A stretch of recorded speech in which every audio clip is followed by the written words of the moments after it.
ദൈവനാമം മഹത്വപ്പെടട്ടെ. പരിശുദ്ധ സഭ പത്രോസ് പൗലോസ് ശ്ലീഹന്മാരുടെ ഓർമ്മ പെരുന്നാൾ കൊണ്ടാടുകയാണ്.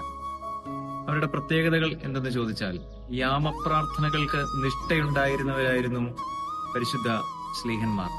അപ്പോസ്തല പ്രവർത്തനങ്ങളുടെ പുസ്തകം 3-ാം അധ്യായത്തിന്റെ പ്രാരംഭ വാക്യങ്ങളിൽ ഇങ്ങനെയാണല്ലോ: 9-ാം മണി നേരം പ്രാർത്ഥിക്കുവാനായിട്ട് പോകുമ്പോൾ സുന്ദരമെന്ന ദേവാലയ ഗോപുരത്തിങ്കൽ ഇരുന്ന മനുഷ്യനെ സൗഖ്യമാക്കുന്ന സന്ദർഭം.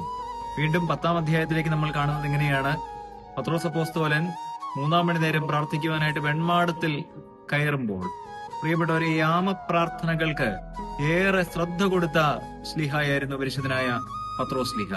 അപ്പോസ്തല പ്രവർത്തനങ്ങളുടെ താളുകളിൽ നമ്മൾ ഇങ്ങനെ കാണുകയാണ്: കാരാഗ്രഹത്തിനുള്ളിൽ പൗലോസും ശീലാസും ദൈവത്തെ പാടി സ്തുതിച്ചു. യാമങ്ങളിൽ ദൈവത്തെ സ്തുതിക്കുവാനായിട്ട്, പ്രാർത്ഥിക്കുവാനായിട്ട് പ്രിയം വെച്ചവരായിരുന്നു പരിശുദ്ധ ശ്ലീഹന്മാർ. അവരുടെ പ്രസംഗങ്ങൾ ഏറെ ശ്രേഷ്ഠമായിരുന്നു.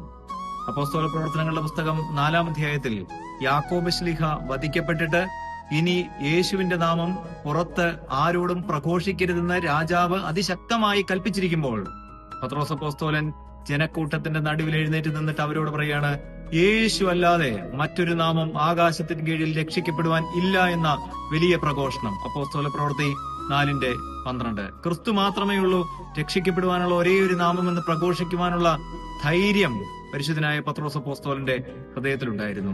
അപ്പോസ്തല പ്രവൃത്തി ഇങ്ങനെ തുടർന്ന് വായിക്കുമ്പോൾ അഗ്രിപ്പ രാജാവ് പൗലോസ് ശ്ലീഹായുടെ പ്രസംഗം കേട്ടിട്ട് അപ്പോസ്തലനോട് പറയുകയാണ്: നീ എന്നെ ക്രിസ്ത്യാനിയാകുവാൻ ഈ പ്രസംഗം മുഖേന നിർബന്ധിക്കുന്നുവെന്ന്. പ്രിയപ്പെട്ടവരെ, ഇവരുടെ പ്രസംഗങ്ങളും ഇവരുടെ യാമപ്രാർത്ഥനകളും അവരുടെ മാതൃകകളും ഏറെ ശ്രേഷ്ഠമാണ്. പത്രോസ് അപ്പോസ്തലൻ പറയുന്നത് പോലെ ക്രിസ്ത്യാനിയായിട്ട് കഷ്ടം സഹിക്കേണ്ടി വന്നാൽ ലജ്ജിക്കരുത്.